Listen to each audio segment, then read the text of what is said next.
internet. Mis hermanos, bendiciones. Apasionado con esto que el Señor me ha entregado en mis manos, lo que es la actitud. Siempre yo he hablado de actitud. Siempre que me paro a hablar, digo que hay que tener actitud para con el Señor. Pero nunca me había detenido a pensar lo poderosa que es la actitud. Y el motor de la actitud, que es el entusiasmo. Hasta que mi esposa vino en estos días de sus clases de inglés. Y en su conversación contándome una oportunidad que perdió de bendecir a una persona y que se dio cuenta después que no tuvo la actitud justa en el momento preciso, en ese momento Dios me trajo una lluvia de cosas a mi mente, a mi corazón, y ahí nació esta serie. Y en el capítulo anterior nos quedamos hablando de la chatarra y la basura de los pensamientos que nosotros aceptamos y que son los cuales el apóstol Pablo está reclamando en Romanos capítulo 12, versículo 2, en 2 de Corintios capítulo 10, versículo 3, 4 y 5, en donde él teme que sigamos siendo arrastrados por la percepción de nuestros sentidos, así como lo hizo Eva en Génesis 3, y lo comenta en 2 de Corintios capítulo 11, versículo 3. Y habla también en Gálatas capítulo 4, el versículo 1 como al 7 y al 8, si no estoy mal, sobre aquella persona que todavía está atado a su manera antigua de ser, enlazado por aquello que en Hebreos capítulo 2, versículo 14, si no estoy mal, o 12, el Señor habla de cómo Él al ir en la cruz destruyó el poder del pecado, que es un versículo que muchos ministros no les gusta tocar por la corriente de la gracia y la supergracia y tantas desgracias que hay por ahí predicándose, pero que lo único que enseña es que Jesús ganó en la cruz y al resucitar le entregó a la iglesia el poder de su sangre para que el poder que tenía el pecado no siga interponiéndose entre la comunión del hombre con Dios. Entonces, esa transformación de la que está hablando el Señor es aquella libertad favorable para que el hombre pueda pensar en armonía en la palabra de Dios, para escuchar de la boca de su Creador lo que Él quiere y que tiene en el corazón de Dios, para que tú lo conozcas y empieces a hacerlo. Pero que se necesita tener un cambio en nuestro marco espiritual en que hemos vivido. Y te comuniqué en la serie pasada de promesas o herencia, de que todo credo o creencia que no produzca un cambio en tu vida se llama religión, se hace religión. Porque cuando lo que tú tienes como conocimiento y lo cuentas como sabiduría no cambia tu manera de ser y de hacer y de pensar y de obrar, pues lo que tú tienes es una religión más. Así se llame, evangélico, pentecostal, presbiteriano, bautista, el nombre que tú le pongas. Colócale la florecita y los muñequitos que más quieras, pero si no ha hecho cambio en tu manera de pensar, si tú no tienes el poder de Cristo dentro de ti para poder establecer un dominio más poderoso que los pensamientos que siempre han venido a tu mente y te atormentan, que te apabullan, que te hacen ser como tú no quieres ser, en donde se manifiesta en tu vida Romanos capítulo 7, del versículo 19 al 22, esa guerra interior donde tú descubres que tu ser interior te domina. Entonces, ¿qué pasa? Las actitudes que tú vas a tener en tu vida para enseñar lo que es tu carácter va a ser torcido, porque no es el hombre que Dios creó. No es aquel tiempo en que tú te acuerdas y tú decías, yo no era así, yo era diferente, yo era alegre, yo tenía chispa, yo tenía entusiasmo, yo quería hacer, yo me quería comer el mundo. Y entonces habrá algún hombre maduro o un anciano amargado que no tuvo éxito en su vida, que él vivió pero nunca existió. Profeta, ¿qué quiere decir eso? Sí, hay gente que solamente quiere sobrevivir, tener el techo, la comida, y no importa cuántos problemas tenga, pero que a los trancazos, a los golpetazos, pase la vida. Ese es una persona que vivió, pero no existió. El que existe es un ser vivo, que visiona, que tiene ideas, que tiene cambio, que todos los días tiene una misericordia de Dios para explicar, para expresar, tiene un pensamiento nuevo, una renovación nueva. Su vida no es una monotonía, su vida es un juego a la alegría, al gozo, al entusiasmo, al crear, al imaginar, al pensar, al conocer a un Dios poderoso. Eso no lo hace sino cuando dentro de ti está entronado Dios.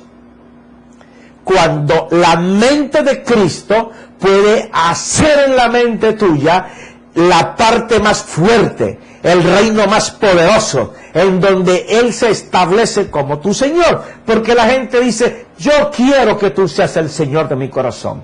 Y otros dicen, tú eres el Señor de mi corazón. Y el que lo conoce lo mira así y dice, sí, oye, esto es lo que está diciendo, que el Señor es el Señor de su corazón. Y tú ves cómo se porta, tú ves cómo habla, tú ves lo que expresa su pensamiento y su corazón, ves sus actitudes, ves el entusiasmo y la pasión que tiene por las cosas. Es un fraude. Es un espiritual etiqueteado por carnal, y él piensa que es espiritual. Todo tiene que ver mucho con quién es el hombre fuerte dentro de ti. Déjame tomar agüita porque yo sé que esto se está poniendo sabroso. Vamos a entrar a navegar en el río de Dios.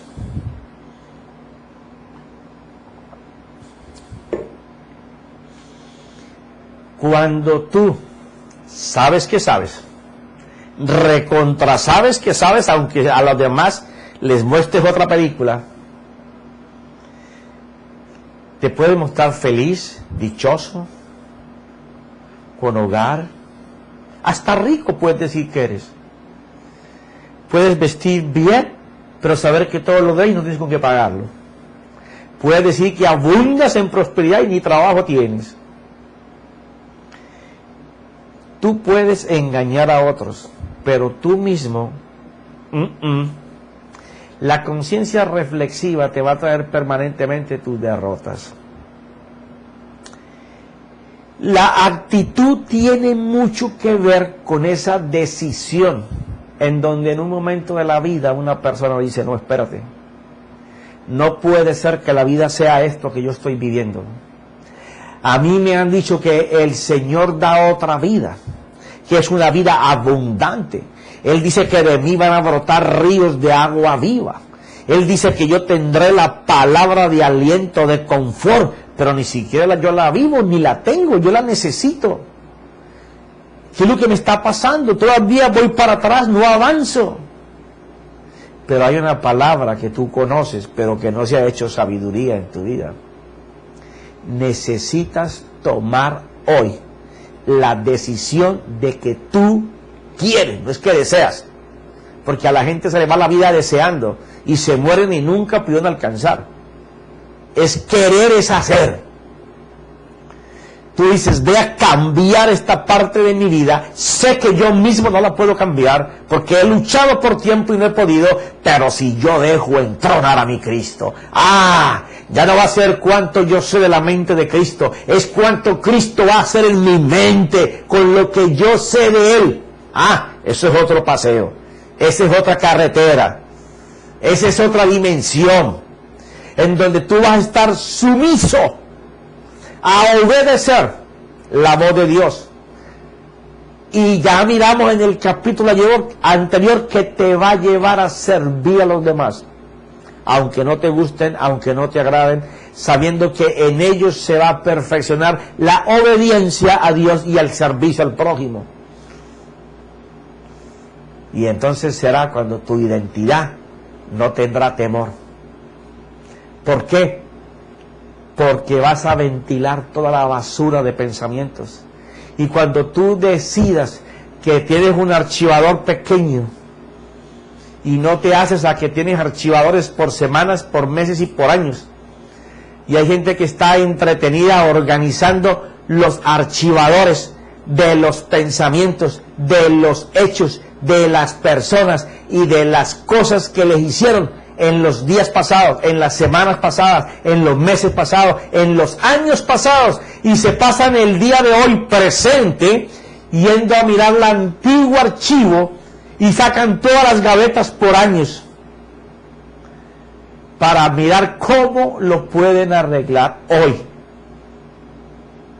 Por lo menos si trajeran los recuerdos gratos para que te dieran fortaleza, harías algo. Pero recordar para sufrir, ahí sí te digo, como el cuento por ahí de la televisión, para de sufrir. Mira esto. Eso cuando una persona está en ese tipo de vida, que sabe que necesita un cambio, pero está atada, encadenada, sujetada a la manera que ella tiene codificada en su memoria como la respuesta a cada impresión de la vida que recibe. Entonces el hombre viejo se entrona y no deja que Jesucristo se entrone para el cambio. El apóstol Santiago les llama ambivalentes, que están entre dos pensamientos. Están pensando en lo que Dios ofrece y están pensando en lo que han vivido. Por estar pensando en lo que están viviendo, se les va el tiempo sin poder hacer lo que Dios ofrece. Y como lo que Dios ofrece no lo pueden ver porque está bajo promesa de que se va a poder hacer, y esto es lo que ya vivieron, que tienen en sus manos, aunque ya pasó, deciden vivir por el hombre viejo. Y ese estar pesando esos dos niveles hace lo siguiente. Santiago capítulo 1. Versículo 6. Pero que pida con fe sin dudar, porque el que duda es semejante a la ola del mar, impulsada por el viento, echado de una parte a otra. No piense pues ese hombre que recibirá cosa alguna del Señor. Y dice el por qué. Siendo hombre de doble ánimo, inestable en todos sus caminos. Lo que pasa es que a mí siempre me gusta hacer la introducción de lo que voy a leer para que cuando tú lo leas puedas aplicarlo directamente al versículo. Aquí lo que te está diciendo él es, mira, como tú estás entre Dios y entre tu vida, tu ánimo es variable. Tienes dos clases de ánimo, que es lo que expresaba el apóstol romano el apóstol Pablo en Romanos capítulo 7 del 19 al 22. Yo pienso con mi mente en la ley de Dios, pero cuando voy a actuar, el que actúa es el hombre viejo que está sujeto, amarrado, atado a la manera errada de caminar, atado al pecado. Entonces, lo que él está diciendo es, no piense pues ese hombre que quiere cambiar, que está pidiendo por el cambio, que recibirá cosa alguna del Señor. No va a venir ningún cambio mientras tú estés atado a la vieja manera de vivir. Mientras esté entronado como hombre fuerte tu pasado. Mientras esté entronado en tu corazón, en tu mente, en tu manera de actuar, de pensar, de decidir. Mientras esté entronado el hombre enseñado a hacer las cosas por las experiencias pasadas, no lo va a poder lograr. Porque ese va a ser el estorbo como una roca gigantesca que no va a permitir atravesada en tu camino para no dejarte seguir. Y como es una roca inmensa, cuando tú la miras, es así como la piedra que está en Brasil, altísimo, y no sabes cómo pasarla. Así se va formando el hombre interior cuando la basura adquirida por los años en experiencias o en decisiones que dieron resultados errados son los que están entronados en tus decisiones diarias. Y entonces ese hombre no está enseñado a contemplar la palabra de Dios. Dice el apóstol en Romanos 8, 9 y 10 que ni siquiera lo puede hacer, porque no se sujeta a la palabra de Dios. Quiere decir que esa persona vieja jamás va a tener, primero, ningún interés, y segundo, él no está hecho para escuchar de las cosas de Dios, porque es pecado, porque es carnalidad. No lo va a hacer. Por eso hay gente que dice, le estoy pidiendo al Señor que me quite esto, que yo miento constantemente. ¿Y has hecho algo para dejar de mentir? Ah, no, es que no puedo. No, es que estoy pidiendo al Señor que soy iracundo. Con nada se me salta la chispa y me pongo que reviento todo, tío, todo, digo malas palabras, me pongo mal geniado. Bueno, a veces me pongo mal geniado. Es que me paso 8 días sin hablar con nadie. Me pongo como cuzumbo solo. ¿Qué es eso? Estás permitiendo que el que no es de Dios se entrone en tu vida, y aunque vayas a la iglesia, leas la palabra, sepas de la Biblia, cantes coritos, llores y te quebrantes, que te pongan la mano y te echen aceite donde te echan aceite, te empujen, te tumben, te echen zancadilla, te laven, te bañen, no va a pasar nada. No va a pasar nada, porque tú no tienes una actitud hacia Dios. La palabra dice que no piense aquel hombre que recibirá cosa alguna. Ahora fíjate, ¿por qué no va a recibir? Porque es un hombre de doble ánimo, inestable en todos sus caminos. Yo tengo unos conceptos aquí que hace años había anotado sobre este capítulo. La actitud o la iniciativa que tú tomas para cambiar un área en tu vida, lo primero que hace es cerrarle la puerta al temor. Profeta, ¿y qué es eso de cerrar la puerta al temor? Bueno, es que por temor y por miedos y por el don de sospecha, ¿sabe cuál es el don de sospecha? Esperar que yo sospecho que me va a pasar algo. Esperar que si digo algo lo que van a responder es tal cosa. Que si me muevo en tal dirección yo sospecho que me va a pasar tal cosa. Ese es el don de sospecha. Andar teniendo resultados abstractos de cosas que son físicas y reales en este momento. Pero no hacerlas ni siquiera bajo la promesa del que las puede crear, sino bajo las experiencias erradas nuestras. La actitud, la iniciativa por el cambio le cierra la puerta a las posibilidades de que el temor te pueda siquiera insinuar de que no vas a poder hacerlo. El temor va a llegar siempre a tu vida. La cosa es hasta dónde le vamos a permitir que nos manejes el temor, o nosotros por primera vez vamos a controlarlo en base a los pensamientos de Dios. ¿Qué quiere decir eso? Que cada vez que el Señor temor llega, o el don de sospecha, a querer entronarse en nuestra vida y manejar nuestros pensamientos, ahora va a estar el Rey de Reyes y el Señor de Señores, va a estar el Verbo de Dios ahí sentado, porque tú y yo le dimos esta vez un permiso no solamente literal, de hecho. Señor, dime lo que quiera que yo cambie y yo lo voy a hacer. Señor, dime lo que yo tengo que cambiar en mi manera de hablar y lo voy a hacer. Señor, dime qué actitud tengo que tomar con esta persona y la voy a hacer. Señor, la voy a hacer porque el primer perjudicado soy yo. Veo que cada vez en vez de avanzar, mermo. Cuando tú estás declarándote en debilidad, Dios se muestra en potencia en tu vida.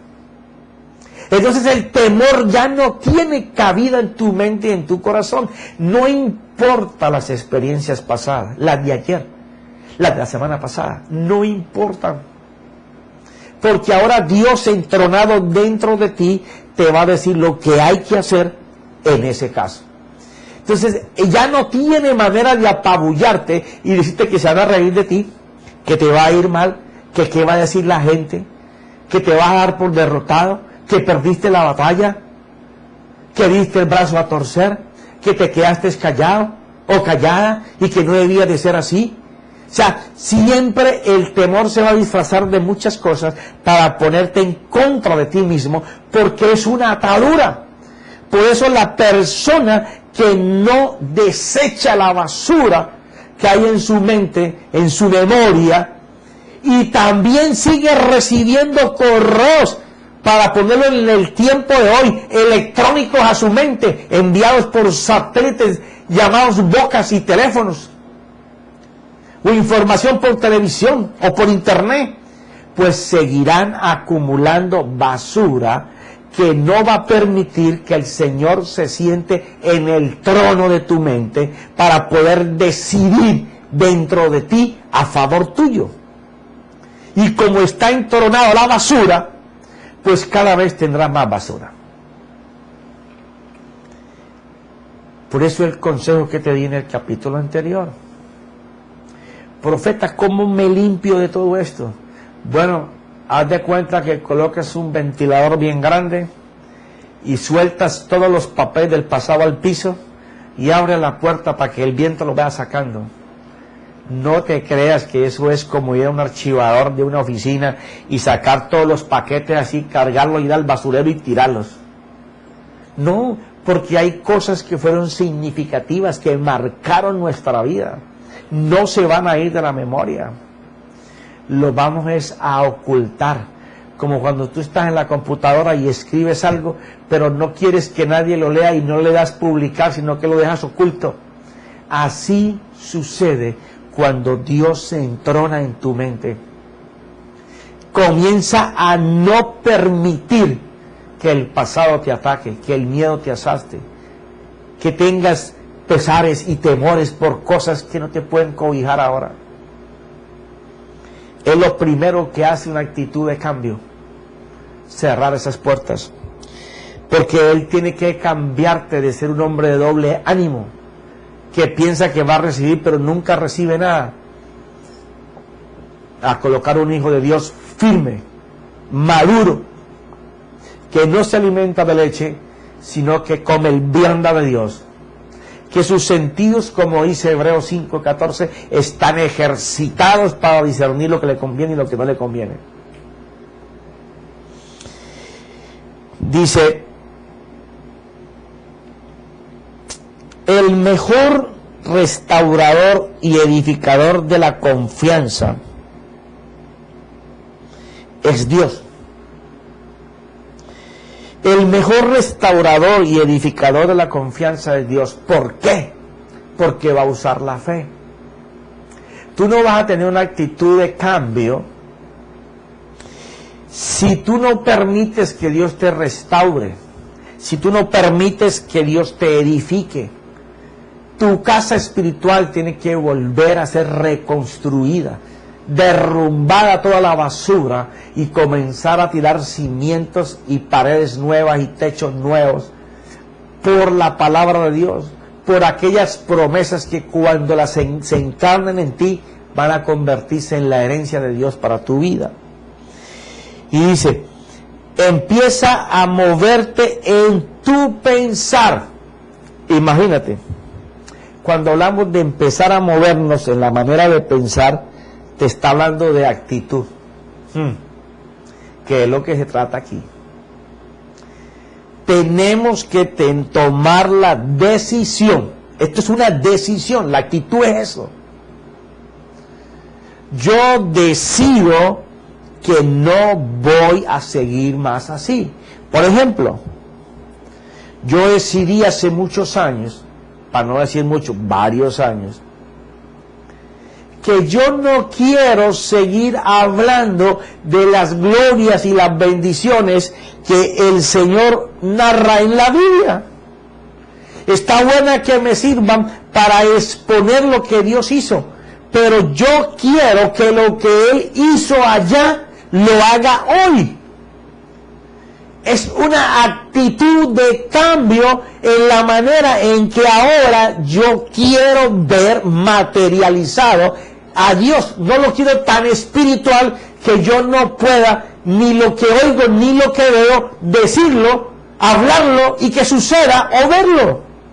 Yo quiero una fe que se materialice, que opere, que dé frutos, porque para eso está hecha, para que me entregue la herencia que Jesús ganó para mí. Es una actitud, es una decisión en donde yo un día me asqué de que me sigan hablando y hablando y hablando y hablando, pero mi ser interior sigue igual. Y si mi ser interior cambia en unas partes, no cambia en otras.